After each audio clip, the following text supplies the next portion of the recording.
ఈరోజు జగిత్యాల శాసనసభ్యులు డాక్టర్ సంజయ్ కాంగ్రెస్ పార్టీలో జాయిన్ కావడం మేము తీవ్రంగా ఖండిస్తున్నాము. తన రాజకీయ జీవితం భిక్ష పెట్టిందే కేసీఆర్ గారు, టిఆర్ఎస్ బిఆర్ఎస్ పార్టీ.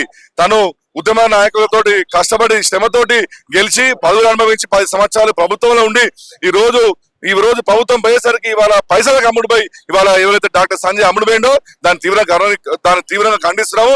రానున్న రోజుల్లో ఈ యొక్క సంజయ్ లాంటి ఎమ్మెల్యేలు ప్రజలు చెప్పులతోటి ఊళ్ళో తరిమి కొడతారు. వాళ్ళ రాజకీయ భవిష్యత్తు ఈ రోజుతో కథమైపోయింది. ప్రజలు మేము క్షమించారని చెప్పి కూడా మేము తెలియజేస్తాము. రానున్నది మళ్ళా తెలంగాణ ప్రభుత్వమే ఈ రాష్ట్రానికి దిక్కు కేసీఆర్ కాబట్టి బిడ్డ, రానున్న రోజుల్లో బీఆర్ఎస్ పార్టీ ఏంది, తెలంగాణ ప్రజలు ఏందనేది మాత్రం నీకు తప్పకుండా బుద్ధి చెప్తారు. జగిత్యాల కిల్లానే ఒకప్పుడు ఉద్యమాల కిల్లా.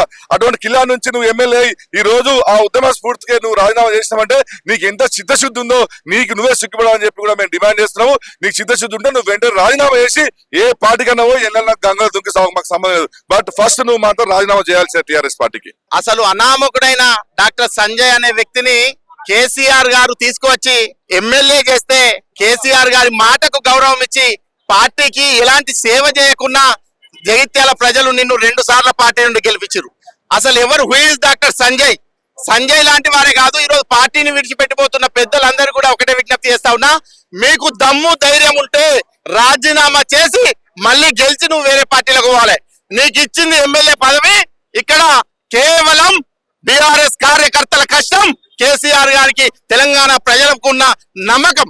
అంతేగాని మీరు ఏదో పొడిగిలని గెలిపే ప్రజలు, మీరు దొంగలు, మిమ్మల్ని గెలిపించిన ప్రజలకు అన్యాయం చేస్తా ఉన్నారు. కాబట్టి మేము హెచ్చరిస్తా ఉన్నాం, ఇక నుండి నగరం వేదికగా తెలంగాణ రాష్ట్ర వ్యాప్తంగా ఏ నాయకుడు వేరే పార్టీలోకి వెళ్ళినా చెప్పు దెబ్బల పాలవుతారు. మా కార్యకర్తల ఆవేదన ఆక్రోశం ఉన్నది, చెప్పులతో కొడతాం. మిమ్మల్ని ఖబర్దార్ దొంగ రాజకీయ నాయకులారా, ఉద్యమ ద్రోహులు, పార్టీ ద్రోహులు, కేసీఆర్ నమ్మకాన్ని వమ్మకం చేసిన ద్రోహులు మీరు. కాబట్టి ఇక నుండి ఎవరైనా మీకు దమ్ముంటే రాజీనామా చేసి వెళ్ళాలి, మళ్ళీ గెలిచిపోవాలి. అంతేగాని చాతగాని దద్దమ్మల పోవద్దని విజ్ఞప్తి చేస్తాను. జై తెలంగాణ.